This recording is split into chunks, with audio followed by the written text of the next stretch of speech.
In this video, I'm going to show you one dish that you're going to want to master in 2026. My name is Chef CVB, welcome back to the channel, and today I'm going to show you the most straightforward and the most beautiful beef, broccoli and noodle stir fry. Your boy loves the broccoli, doesn't he, Josh? You love it. We love the broccoli, we've got to get it in there somewhere. This could not be any more straightforward. I'm using rump steak. I'm going to show you what to do with that. I'm going to show you how we can get it ready in 10 minutes by a technique I use called just slicing it a little bit thinner.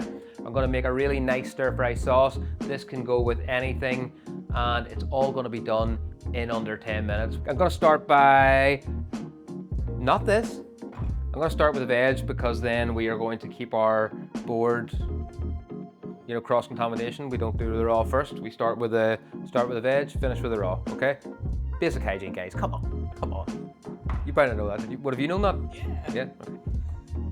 So, with the pepper, this is how I prep my peppers. Just slice them down.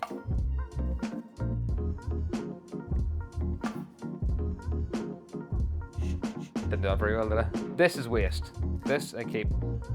This is waste. This is what I want to show you. So when we're cooking it, especially with a stir fry, you want to really practice your knife skills here and get it as thin as possible, just so that it cooks quickly and stays nice and crisp. We want it all like that. A sharp knife is so important when you're cooking, when you're cutting peppers and tomatoes. Like, see this like skin on the outside here? Will you see it with a blunt knife, right? So here's a shitty blunt knife that Laura got from Tesco's. My good Mac knife, Laura's shitty Tesco knife. Listen to it. Look at the state of the peppers. Yeah, it looks like someone just went like that, okay? My knife. Do you see the difference? Wow. It's unreal, isn't it? So when you're buying a more expensive knife, that's what you get for it. You get quality. You get, this looks like someone did it with their feet, and this looks like a professional did it. But we're going to use it. We're going to use it anyway. We're not throwing it out.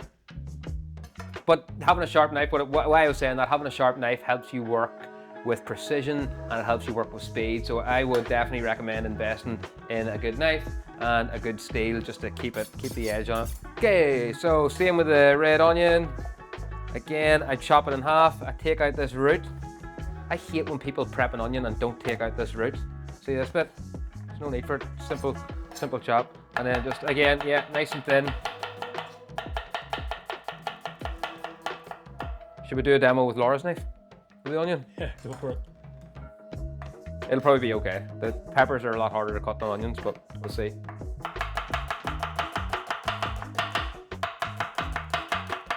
See, it's just not as... Blunt knives are dangerous as well because you see when that hits that, did you see the way that slid out? Yeah. That's dangerous.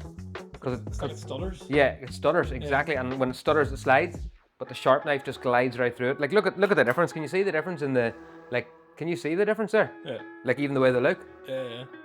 Feet? Professional. Feet?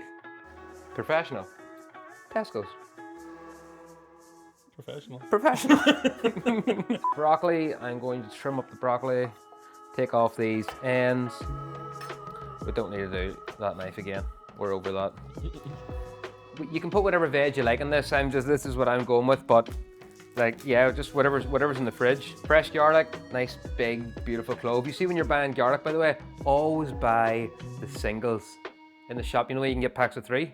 Oh yeah. Or singles. The packs of 3 are usually complete dog shit because they're just like small and cramped all into one. This one's a little bit more expensive, but you get far more bang for your buck. I think it's like 50p. Them for 3 it might be 90p or a pound, but the bigger ones are always so much better. You get, like, look at that big beautiful clove instead of them wee shitty ones you get. Oh, lots of ours, knife. Ugh.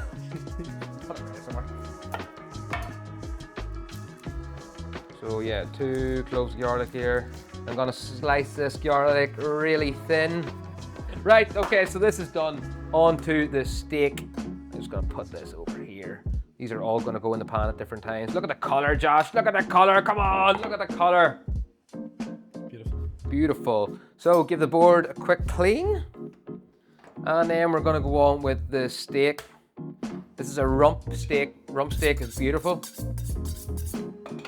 I'm going to trim the fat cap off. When I am cooking a stir fry, I never buy steak strips. Personally, I just always think they're tough. I always think it's like, you know, when the butcher or the shop was deciding what to put on the steak strip pack, it's usually the crap. So avoid them, splash out, spend a bit more on a bit of good quality meat. Rump is slightly cheaper than most meats, than sirloin or fillet, but it's just as nice.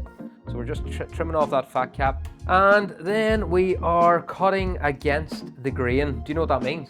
This is the grain, okay? So you can see it's going this way. Yeah? I didn't really know about a meat though. Yeah. So if I was to cut with the grain, it would be like this. Okay, and that would make it tight. Right. So what you want to do is, the grains are going this way, okay? Yeah? Do you understand what I'm saying? Yeah? So you want to be cutting against them. So this is the correct way to cut them. It makes it more tender, right? And this would be the wrong way to cut it because you're cutting with the grain. And it's just that simple, Josh. Nice and thin. You want to be taking the fat off this because it's not going to get time to render down. That's our steak cut up. Here's the fun part. We're going to make up the Chef Stevie B special stir fry sauce with a few ingredients that might throw people, but I want you to embrace them. They're not like the cleanest thing in the world, but we're using a little bit of sauce. We need to make it tasty, we need to make it enjoyable, and we need to make it something that you can rinse and repeat day in, day out for 2026, or at least a couple of days in January, you know, when you're up on that health kick.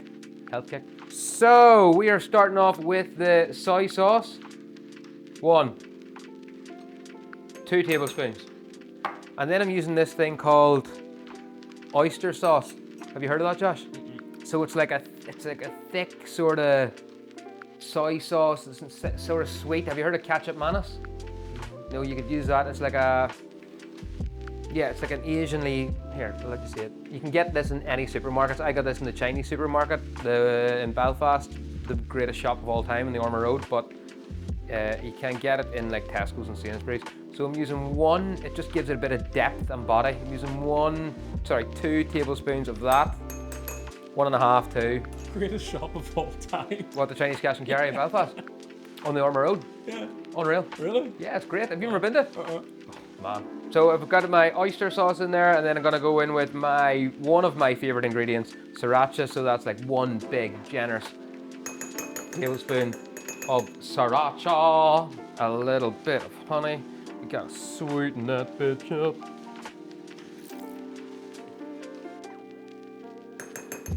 I could do this when I'm, making the stir fry, but I think it's just easy if we have everything all done before we move over to the cooking section. It's just gonna make it much more straightforward. So all I have to do then is pour this over instead of trying to mess about with different bottles and stuff over the pan and get clumsy and then forget stuff.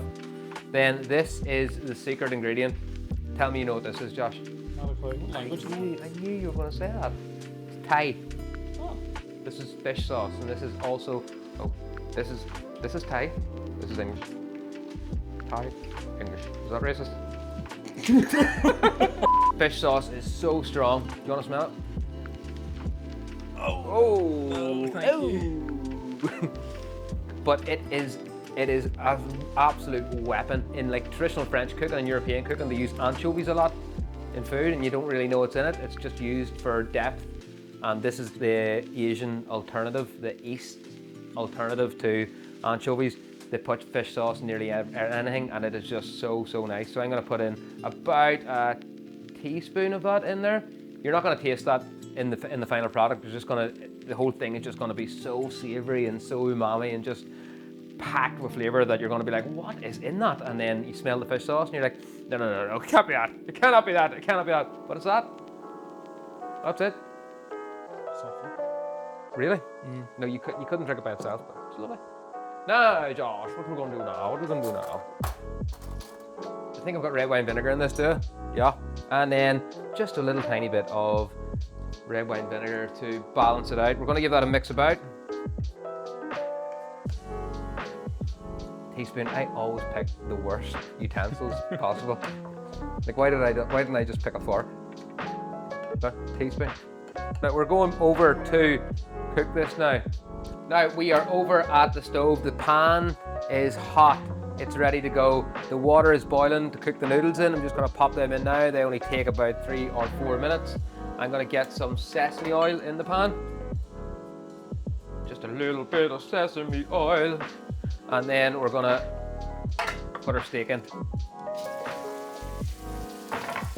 That is the sound you wanna hear. Now, as always, we're not going to touch it. We want that to develop a nice color before we start flipping it about. Season it up, a bit of salt. Always salt your meat, always.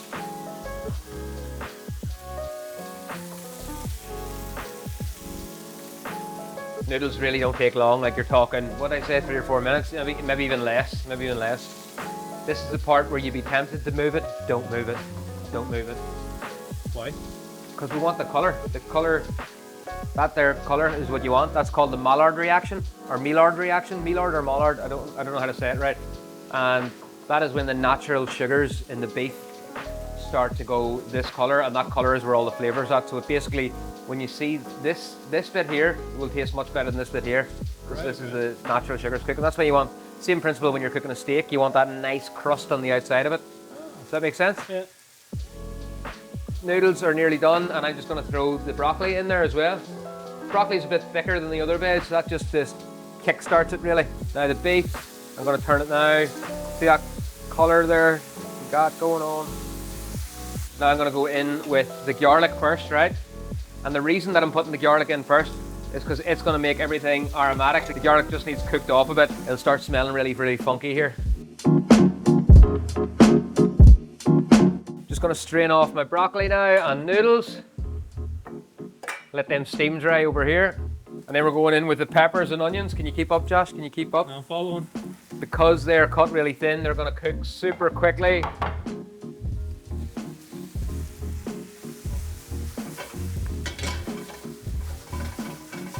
Nice, we're nearly there already, would you believe that? We haven't put the secret sauce, Chef Stevie B's secret sauce.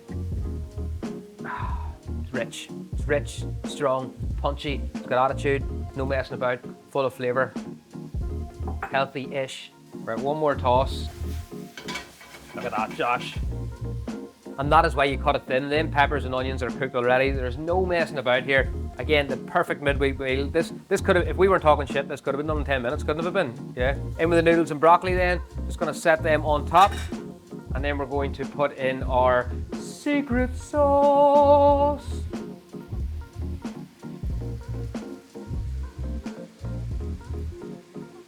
Here's another tip. Before I toss the pan out, I want the sauce to heat up, so as you can see it's starting to bubble.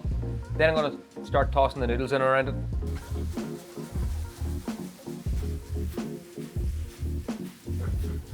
Please, Josh, please.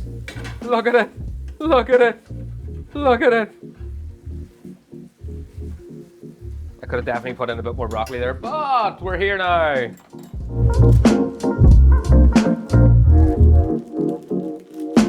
Small handful of cashew nuts. Cashew nuts to just give it a nice little texture. Maybe a few sesame seeds. All right.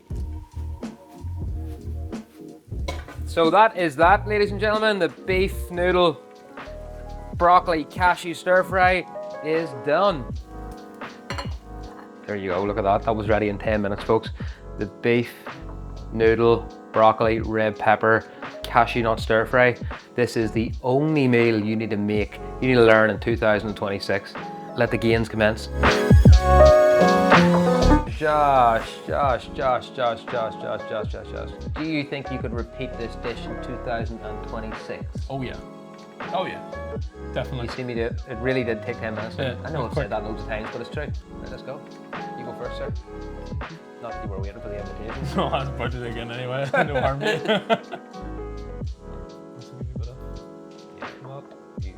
Could not wait for you to finish that there. Oh, what's the kick coming from again?